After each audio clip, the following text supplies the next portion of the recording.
On behalf of the Producers and Engineers Wing, thank you all for coming tonight to this very special event, which started out 3 years ago as a celebration of all of you, all of us. Producers, engineers, studio folks, manufacturers, record companies, the behind-the-scenes music people. We have approximately 6,000 members. That's why we have our own wing. We're a third of the Recording Academy's membership, and we're half of the voting membership. Chris Blackwell is a huge inspiration to people who work behind the scenes in music.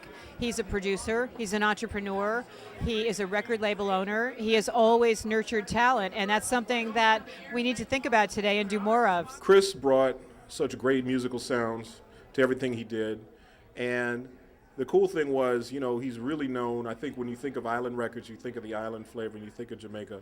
But really what he did across so many genres, rock and pop and soul and R&B and you name it, and dance. And it just all was great, feel-good music, but it was all acts that you probably, if it wasn't for Chris, you probably wouldn't have seen those acts. Because he just went with his gut and went with his heart. So if you could please give him a big round of applause, Mr. Chris Blackwell.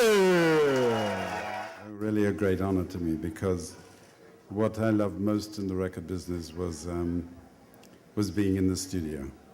That's how I actually started. When I heard a band I just liked, because I've always loved music, still do. I've described myself as kind of borderline groupie.